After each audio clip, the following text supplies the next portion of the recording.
Okay guys, ito naman yung next na natin tutorial natin is paano yung mag-invite kay Desdes application. So kay Desdes application guys, basic lang din kung paano kayo mag-invite kay Suba, ganun din ang pag-invite nyo kay Desdes. Okay? So, pwedeng mag-invite ang normal host at saka ang agent. Ang normal host, pwede siyang mag-invite ng ibang host, pero yung mga ini-invite nila walang agency. Kumbaga, mag-invite lang sila to install the app, then magkakaroon din sila ng rewards kung yung in-invite nila ay active, nagre-recharge, naglalaro. Okay? Doon sa mga agents naman, ganun din. Okay? Pero separate lang kasi yung mga invitation link. Tatlo po yung pwede nung gamitin dyan kung agent ka, pero pag normal host ka lang, isa lang ang link na pwede mong gamitin. So, unahin natin yung normal host kung mag-invite. So, may makikita kayong invitation dito sa homepage ninyo. Pindutin yung invitation, then may lalabas dito na overview, refer, and win. So, i-swipe nyo lang siya pataas, then makikita nyo yung invite details. Dito nakasaad kung magkano yung ini-invite nyong mga host. Kung may mga na-invite kayong mga host, ayan, per host po na may invite nyo, may marireceive kayong 10,000 na points. Points po siya, hindi siya coins. Points, as in P-O-I-N-T-S. Points. Yung points na yan, pwede nyo siyang i-withdraw as coins. Pwede nyo siyang gawing coins. Okay? So, in every one person po na may invite nyo, may makiklaim kayo na 10,000 points. Ayan, pag nag-top up po siya, in every person na may ma-invite nyo, mayroon kayong marireceive na 22,000 na points. Sa mga gamers naman, kung yung in-invite mo ay gamers, ayan, kung magkano yung nabet niya, mayroon din kayong marireceive na 25,000 na points galing sa in-invite ninyo. So, kailangan pag nag-invite kayo is active, hindi yung tasking lang. Ibig sabihin, kung naka-invite na kayo, mayroon na kayong 10,000.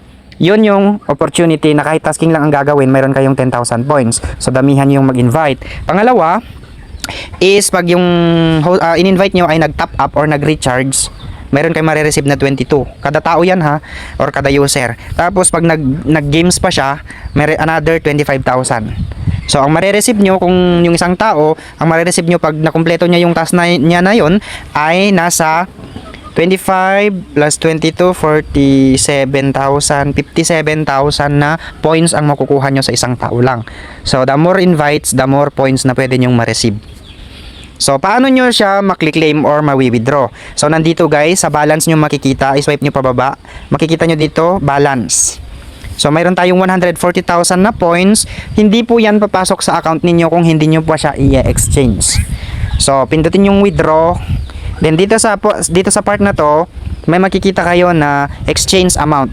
So, kailangan talaga makaipon kayo a total of 1M para ma-exchange nyo siya into coins. Pero pwede kayong mag-exchange pag pinili nyo itong $1 exchange. Pindutin nyo siya hanggang mag-green yung check. Ayan, so ang withdrawal amount is 100,000. So $1 lang siya guys. Huwag nyo nang ilagay yung exchange amount. Then automatic na yan. Pag pinindot nyo yung $1 lang guys, automatic yan na nandito na sa withdrawal amount sa baba. Mayroon kayong fee na 10%. So ang papasok lang sa inyo is 90,000 coins. So pwede nyo siyang i-exchange para maging coins. Okay, points po yan ha, points yung na-receive nyo sa mga invites nyo. Then, pag pag i-exchange nyo siya, pwede kayong mamili dito sa dalawa, yung $1 exchange or $5 exchange. Ayan, sa $5 exchange, kailangan naka-receive na kayo ng 500,000 na points para ang papasok sa inyo is 450. Pero since 160 pa lang yung meron tayo na points balance, yung $1 lang muna. Then, pindutin natin ang exchange. So, ayan, ang papasok na sa atin na coins, mayroon na tayong coins. Check natin. Ayan. So, ang pumasok sa atin is, check natin. Ayan, mayroon na tayong coin na 90,000. So, ganun lang po siya ka-basic. Okay, ganun lang siya ka-basic kung mag-invite kayo. Libre na yung coins nyo dito kung magaling kayo mag-invite.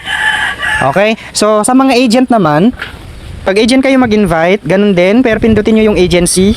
Sa agency, dito nyo makikita yung invite host at invite agency. Sa invite host, link po yan. Pindutin nyo yung copy link, then isend nyo sa kakilala nyo or sa mga host ninyo sa ibang application na i-invite nyo dito sa new app.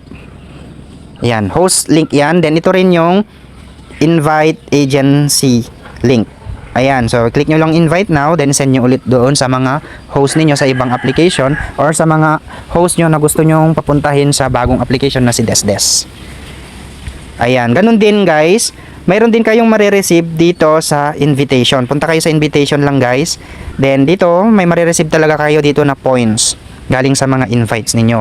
Pag nag-install lang siya talaga, every install lang, may marireceive kayo na 10,000 points in every user na ma-invite nyo. So mayroon akong na-invite na 14. Okay, 14 yung na-invite ko gamit yung link ko, kaya mayroon na akong na-receive na 160,000. Okay? So wala pang nag-recharge sa kanila kaya wala pa akong nare-receive. So wala din pang naglaro sa kanila kaya wala pa akong nare-receive. So dito nyo makikita sa balance, then pwede nyo siyang i-withdraw pag may 100 na kayo, 100,000 na points, pwede nyo na siyang gawing coins. Gaya ng turo ko sa inyo, ayan, pwede nyo siyang gawing coins sa redeem coins. Okay, sa withdrawal nandyan na yung inano ko kanina, wala pa tayong pwedeng i-withdraw. Okay, so ganun lang siya guys. Then another na pwede nyong may makukuha pa kayong rewards dito sa invite friends big rewards coins. Di ba pinindot nyo itong invitation, ayan, then pindutin nyo itong invite newbies, then nandito invite friends at saka invite newbies. Ayan, sa invite newbies, pag yung mga ninyo in-invite nyo, mga gamers, ganyan, so may makukuha kayo ditong coins. Depende yan. Okay, may makukuha kayong mga coins. So galingan nyo mag-invite guys. And yun lang, hoping na madami kayong natutunan sa ating tutorial.